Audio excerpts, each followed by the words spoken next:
Which one? You can. Actually, it's a conversation with each other. Okay. Yeah, it's a conversation with each. Sometimes I will look at the camera. Okay. Like especially when I like introduce. a Jim Halpert. Yeah. Yeah. Exactly. So like a Jim Hopper moment. So. Okay. So here we are. We're trying to get a Conversing Clergy started, and this is what we have to deal with this afternoon. Actually, I'm very, very pleased to have this next installment of Conversing Clergy. My name is Father Christopher Plant. I'm the pastor of St. Bartholomew here in Katy, Texas. And we have with us Christopher Meyer, who is our pastoral year seminarian. He is assigned to our parish for a full school year. In case you didn't know, a seminarian is a man that is studying to be a priest. There's about 5 to 9 to between that amount of time, that number of years of study to become a priest. And one of those years is dedicated to being in a parish, a immersion of seminarian experiences in order to be with the people and also to kind of shadow the priests, kind of see what things are like in a pastoral setting. So Christopher Meyer is with us, and of course we have our beloved, famous Father Nicolas, the one and only Father Nicolas Ramirez, who is now a pastor at St. Francis Cabrini. Did I get that right? St. Francis Xavier Cabrini. St. Francis Xavier Cabrini, to make that distinction. So St. Francis Xavier Cabrini. So this is great that we're all together this afternoon. Yeah, Father Nicolas was here. just swinging through. You're doing a funeral tomorrow, I think. That's right. Is that correct? Yeah. So I'm glad that you're able to kind of blend this together. So coming over just to sleep here tonight and then go on to the funeral tomorrow. So I'm very, very glad that you're here. Yeah. So as always, we like to drink something to help us think, to think about the issues, to help stir up conversation. So I, right now, am drinking some Kona blend coffee. Kona. And I only drink it. Hawaiian Islands? Kona, I think it is. I think it's Hawaiian. It's Hawaiian coffee. And this coffee is straight black. I don't have time for cream and sugar. You know, you got to get the cream put in there.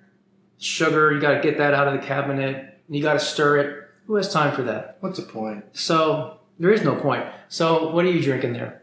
Donut Shop. It's my cop coffee. It's just what you have. I don't know. It's what we have on tap. So we have on tap. Yeah. And then I've just got my trusty mug here. Have you been naughty or nice? Now that's all he's saying, but if you can notice, that's not hot coffee. If we can zoom in, there's Everyone knows I don't drink hot coffee. There's condensation on the mug right now. Oh, that's it. So you know it's a cold drink. It's telling. Enough said. Enough said. All right. So let's move on, shall we? Shall we? All right. So the first thing we want to do is just to kind of get to know Christopher Meyer here. So you've been in the seminary for how long now? 3 years. In 3 years. And where's your home parish? St. Lawrence and Sugar Land. St. Lawrence, Sugar Land. And it turns out that that's also my home parish. So it's pretty great that we're here in the same parish, assigned with each other. And also, you went to which university? Texas A&M. Texas A&M, the one true Texas university. How'd y'all do yesterday? Y'all had a game, right? Against Clemson? A big game? Was that the game? Yeah, Texas lost yesterday. That's Yeah. about all I got. Oh, you went to Texas. I'm sorry. I thought No. you said A&M. No, What was the Texas score with lost, A&M? so- Yeah, A&M It's a actually. wash. Okay, so what was the score? Come on, cut to the chase. All I know is y'all lost. That's all. No, we didn't lose. You didn't lose. Aggies do not lose. They You only quit. Aggies don't lose. They only run out of time, That's right. They also cover the spread. and they cover the spread. That's the important thing. Point spread was 17.5. Okay. 14-point loss. So what'd you study at A&M? Philosophy. Awesome. So you got a So head start. that's why I've been in seminary for 3 years. I did 1 Ah. year of pre-theology. Kind of knocked it out, right? So, all right, that was our GoPro, by the way, which decided to cut out and not cooperate at all. So right now, this phone right here, my camera phone, is making up for it. So anyway, there you go. Moving on. So you went into the seminary, and how's it been so far? It's been 3 years, you said? Yeah, What's it been like for you? it's been good. I think some people enter the seminary kind of trying to decide whether or not. I think that's a viable option. Right. I think I entered pretty prepared to just hope that God could make me holy enough to do this. So trying to improve every year, little things. So what for you was the path to go into the seminary? What led you into that? So my parents sent me to a lot of Catholic schools. So believe it or not, I remember when Father Chris Plant was a seminary at my home parish. That's pretty cool. And I remember I didn't talk to him because I didn't want to be a priest. So, Really? so he was around. That was your thought? You're like, I'm not going to talk to him because I definitely don't want my to be a parents priest. would joke, there's like vocations talks. And they're like, oh, you should be a priest. And I just did not. Was that your mom or your dad? Both of them. That's how they both sounded. Yeah, I elbowed my mom. Not a great look. So what brought you to go ahead and make that step then in terms of being a priest? So or in terms of, going into seminary? In high school, I went to straight Jesuit, and my freshman year I had 3 priests.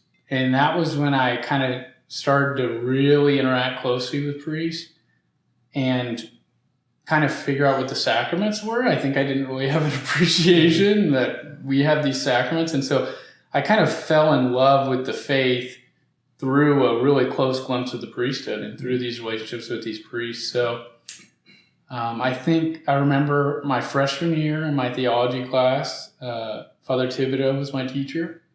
And I remember he had his journal in the class. It was a scripture class. He had his journal, and I remember the last journal of the year I told him, I want to think about becoming a priest. I want to start thinking about it, which is pretty big for me because previous to that, I used to joke with my dad that I couldn't be a priest because I had to show him how I would be a better dad than him, which my dad's a great dad, by the way. But wow. When you disagree with your dad, you always think that you would be the perfect just judge of your kids. You would never make a bad decision. Of course. Yeah. Yeah, because you know better. Yeah.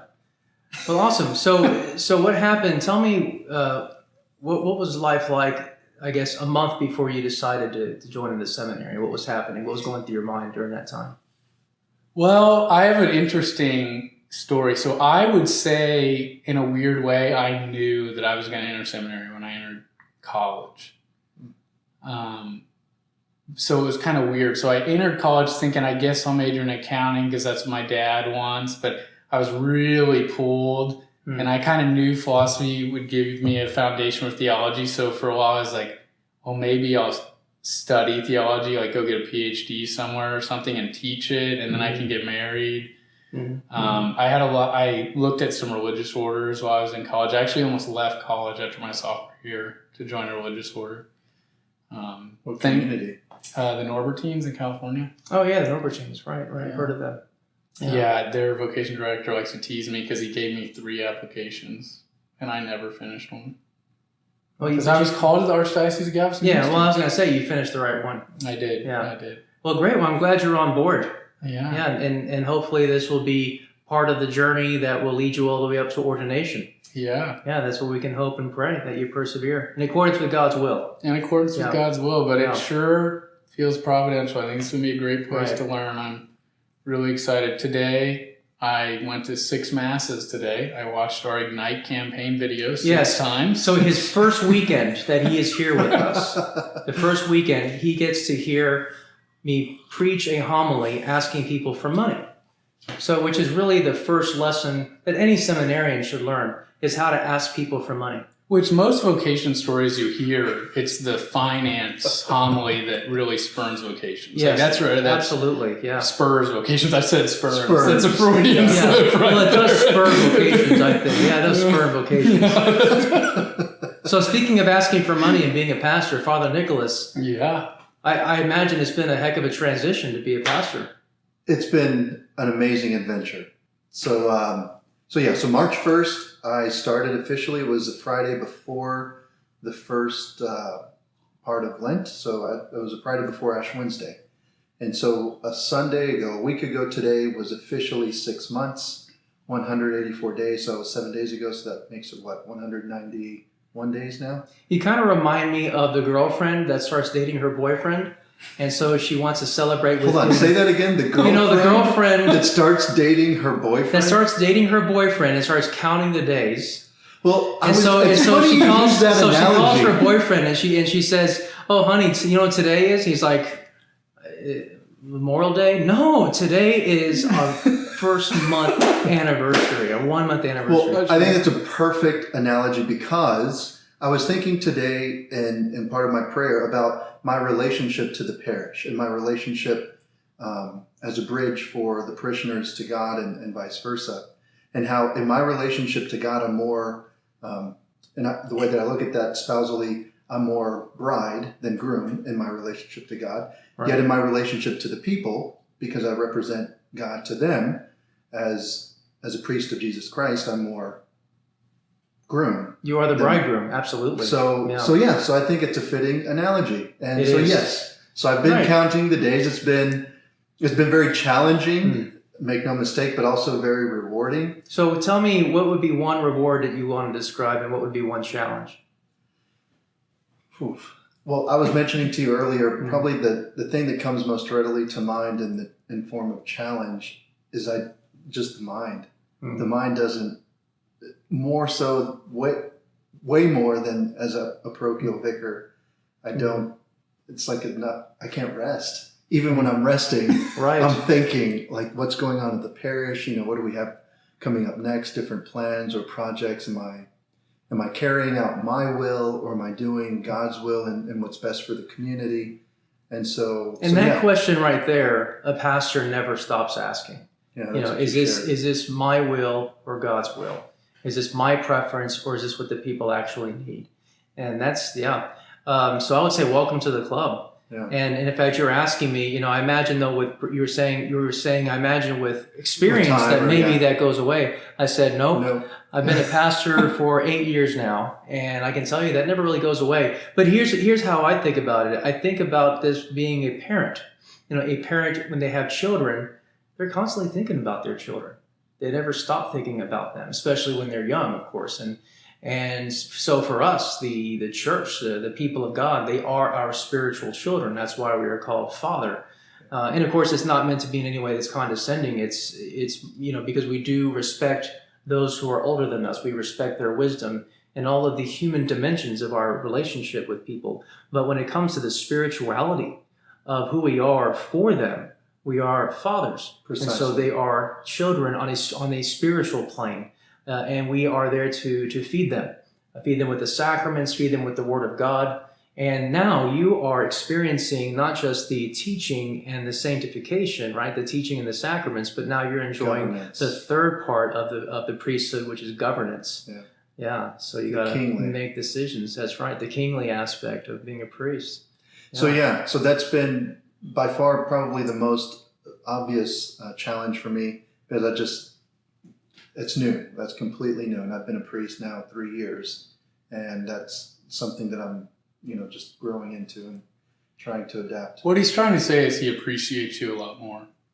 Is that what it is? Yeah. Most definitely. It's about time. That's a part of it. It is about time you start appreciating me.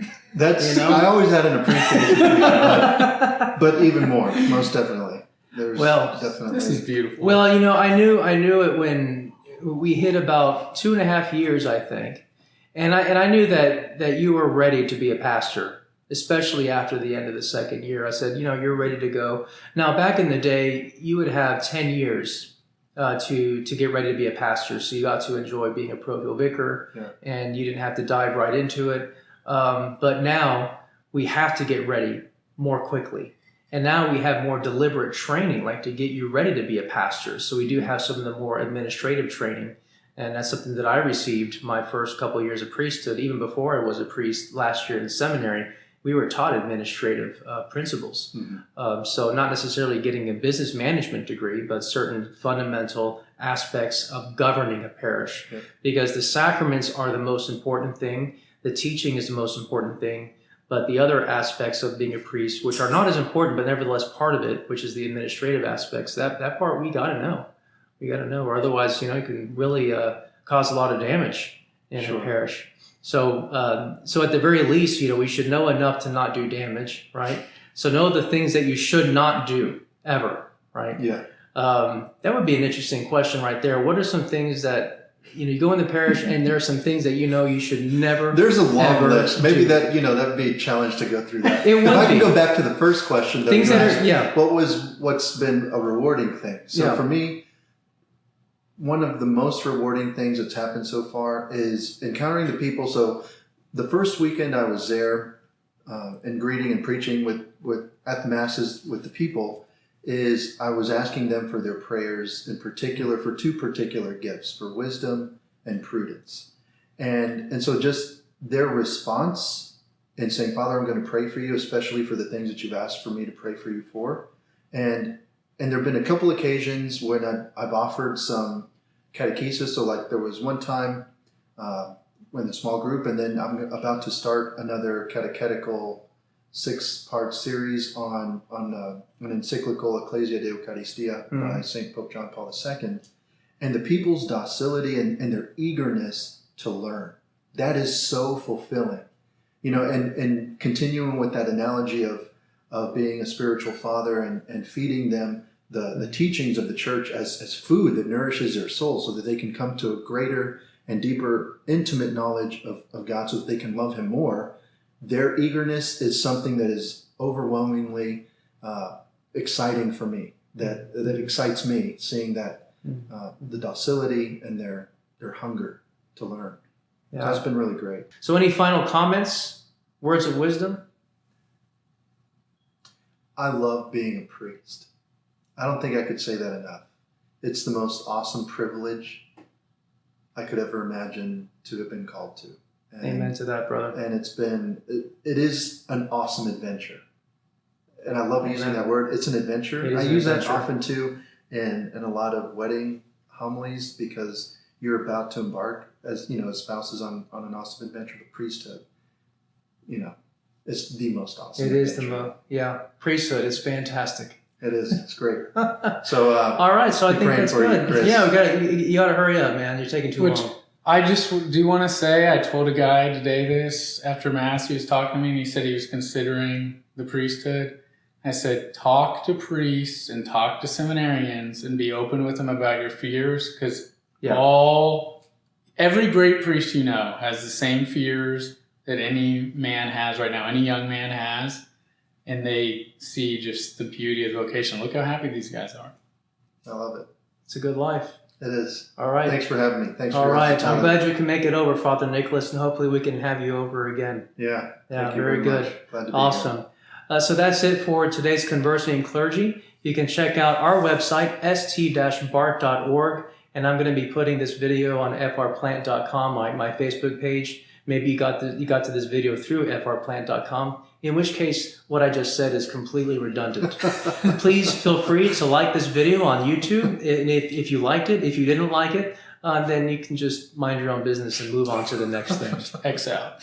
That's right, X out. I'm just kidding. But again, I'm glad you joined us today. Cheers until next time. Cheers. God bless. All right. I have no more coffee left. That was good. You have no more coffee left. Yeah, that's it. That was good. I enjoyed it. That was good, yeah. I was expecting a completely different persona to be, made present tonight. But what persona? This guy. This guy? He was going to be a jerk the whole time. Oh, he wasn't a jerk the whole time. He was actually well behaved. I know. Yeah, good job, man. I've never seen that part of you. You're a growing boy. Thank you. Yeah. Thank you.